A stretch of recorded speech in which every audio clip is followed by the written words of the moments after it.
A secondary briefing that our PIO will let you know about, okay? Today, around 10:57 a.m., our officers were responding to a call of an active shooter at the Abundant Life Christian School here in Madison. When officers arrived, they found multiple victims suffering from gunshot wounds. We train on this almost quarterly. The last time we trained on this as commanders was approximately 2 weeks ago. The protocols are simple. Stop the killing, stop the dying, find out who's doing this. And the officers did that, and they did that adamantly. We had officers from around the county and around the state that came in support of this particular incident. Officers located a juvenile who they believe was responsible for this deceased in the building. Additionally, the officers began administering life-saving efforts to anyone who was wounded and making sure that those persons were transported. What we know is that a total of about 7 persons were transported from the scene to area hospitals for treatment. We know that at least 3 people have lost their lives, including a juvenile person. I don't have any other information about those persons who have lost their lives, and I'm not going to release that until we have, of course, spoken with family members and ensuring that they are fully aware of this tragic, tragic scene that occurred today. I want to thank all of the law enforcement partners and community members that came out to help, our friends at the ATF. I've gotten calls from my friends at the FBI, the State Patrol, the Sheriff's Office, Monona Police Department, our fire department. It goes on and on and on. Because this is something that we all prepare for, but we hope we never have to do. As you can see, we have a unification center that was immediately set up where parents and guardians and loved ones and grandparents wanted to get information about their loved ones, and we wanted to make sure that they were unified immediately. So we were doing more than one thing at one time. We're still going through methodically clearing that school, clearing every vehicle, and making certain that there's no other threats to this community, which we believe there are none. We immediately alerted our mayor's office, and I've been on the phone with her and her office constantly. We also alerted Madison schools. We put the schools on lockdown, but there's no threats to MMSD schools at this time. But we wanted to make sure that we did our due diligence in this particular case.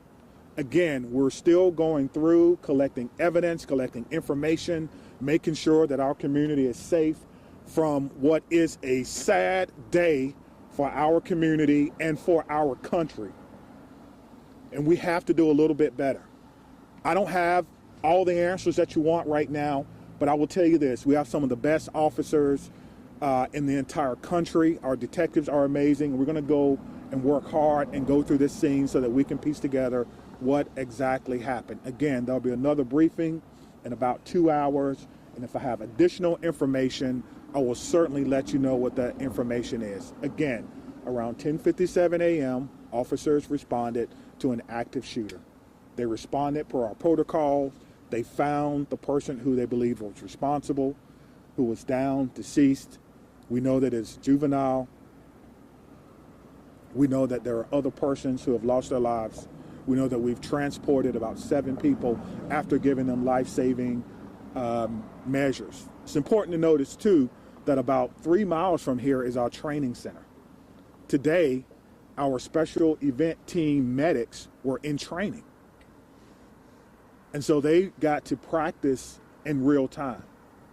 They left the training center immediately and came down here and doing in real time what they were actually practicing for. And that's why training is so important, and making sure that we can provide the best possible training and the best possible response for our community members. I'm asking everyone to send your heartfelt wishes and prayers and thoughts yet again to a community, but this time it's my community. Dylan? Yeah, can we start over here with questions? Chief, you mentioned you're a father, you're the police chief here in Madison. What emotions are you feeling right now after going through all that? To be honest with you, I'm feeling a little dismayed now. So close to Christmas. Every child, every person in that building is a victim and will be a victim forever. And these types of trauma don't just go away. And we need to figure out and try to piece together what exactly happened. And right now, my heart is heavy for my community. My heart is heavy for Madison, and we have to come together as a community and figure out what happened here and make sure that it doesn't happen in any other place that should be a refuge for students in our community. Right there. What sort of gun-related policies, if any, were in place at the school, and did the school have metal detectors? I'm not aware that the school had metal detectors, nor should schools have metal detectors. It's a school, it's a safe space.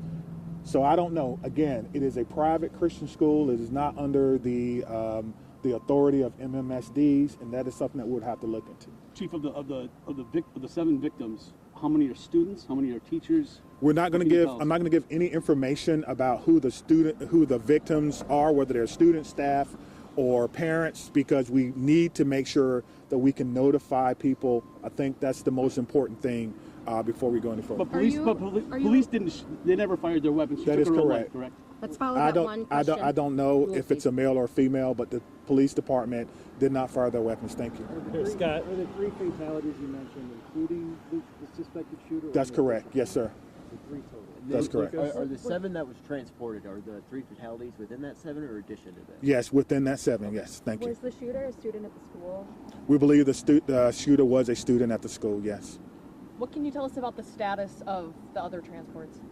We know that they range from minor injuries to life-threatening. I know that's a huge, spectrum, but that's what we know now. And so we need everyone, again, to send your thoughts and your prayers out to them. One thing I do know is that we have some of the best medical care in the country here in Madison. And so we hope that everyone will recover. But at this time, we don't know.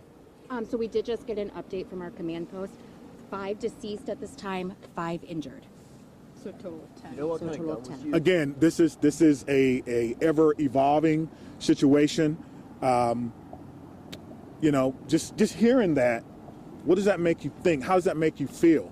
That we have to do a better job in our community on a Monday, right? So close to Christmas, that we're updating victims. And so there's a lot of work that has to be done, and we're committed to doing that work. We just ask for your patience. I think the most important part is the reunification, again, that we spoke about, making sure that those persons who were in the schools, whether they're staff, students, or what have you, are reunified, and we have done that. Again, I want to say thank you to all our partners. Again, our friends are here from the ATF. They're going to help us. I heard the question about the gun. I don't know yet, which is why we have a great partnership with the ATF that will help us determine the origin of this gun and where it happened. So I'm going to leave it at that, and we will have another press conference. Stephanie has the location. We're doing 2:30 at Fire Station 14 in their community room. 2:30, Fire Station 14. Steph, Okay. can you confirm the 5 who are dead? Does that include the shooter? That does It include the would, shooter. Are the yes. victims it would. students, teachers, a mix? Yeah, again, So we're we'll not going need to to talk notify about families, that don't we, until we notify all the families that may be involved. Again, this is Was this a 17-year-old girl? this is Was an this a 17-year-old girl, Chief? ever evolving situation, and we're trying to figure it out. What did you say, Has man? the school been cleared? Are all the students out of The school has been through a secondary clearing. We're doing another one now with the help of bomb dogs, just in case. We want to clear vehicles and things of that nature. So we're going to take our time, and we're going to go through, and we're going to do everything that we can. So All right, thank you very much, and we'll see you 2:30, soon. okay, Thank at you. Fire 2:30. Station 14 in the community room. Are the students still in the school right now? They're out.